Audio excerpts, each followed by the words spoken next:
2015 Mitsubishi Outlander. It went to another garage. The story is, the owner, they took it in, AC wasn't working. The shop filled it up and it worked for about 2 days. AC wasn't working. Went back to the shop, and do you see something that clues you into what kind of shop they are? But I'll just leave the camera right here and you're going to tell me what kind of shop this was. So took it back. They said they found some leaks in the caps and they replaced caps. These are brand new caps, and they say caps. They didn't say valve course, caps.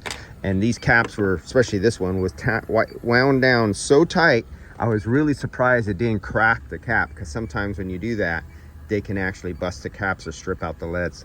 I had a hard time getting that.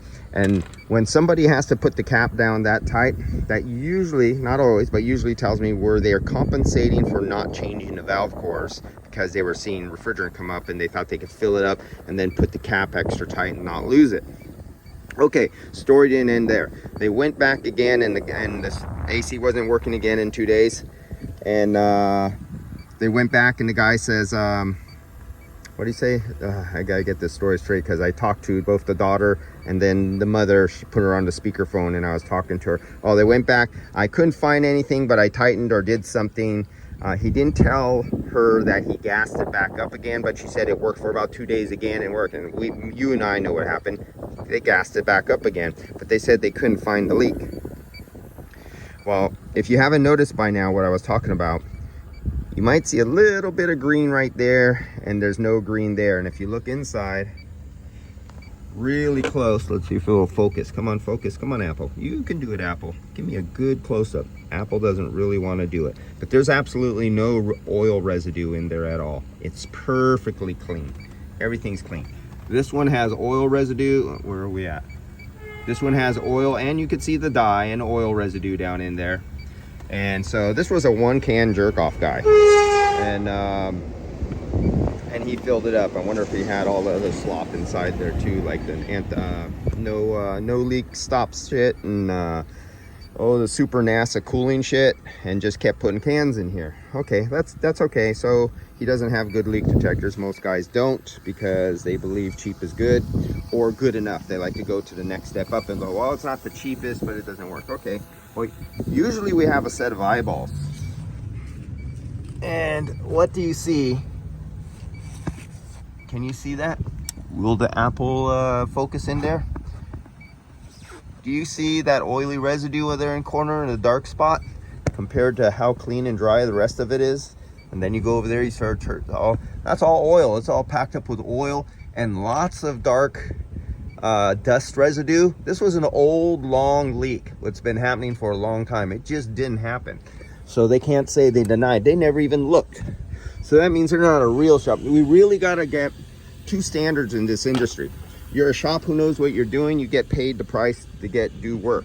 If you're not a qualified shop, you get like Taco Bell rate. You can charge customers like $20 an hour or something instead of $150 an hour. This is a shop who's in the $20 an hour rate, and that's all they deserve. Obvious leak, and how can I back that up?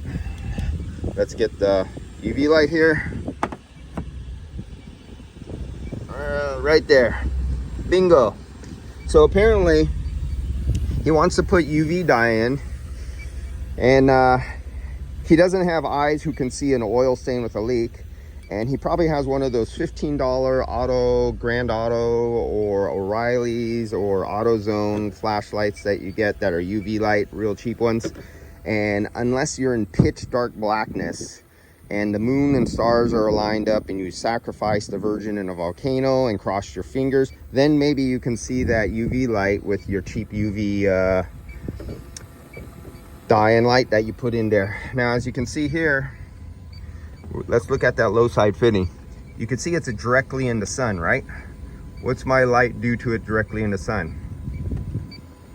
You see that get bright and glowing? And that's directly with the sun right there shining down, and this light can make that glow even in bright sunlight. This is the kind of light that you want.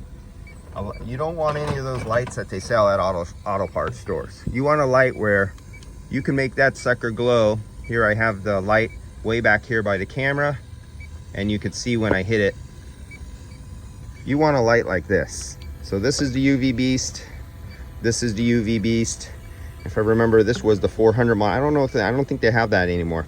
I think that was the 400. This was the 385 to 395, and then I have another one that's the 365 nanometer lightweight spectrum. So they're all strongest in different light wave spectrums, but they all work on most dyes.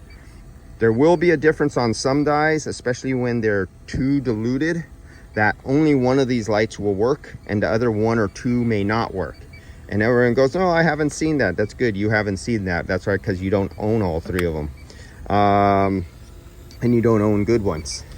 But yes, there's a different kinds of dyes and different wavelengths. Oh, and another thing. So I was also looking down.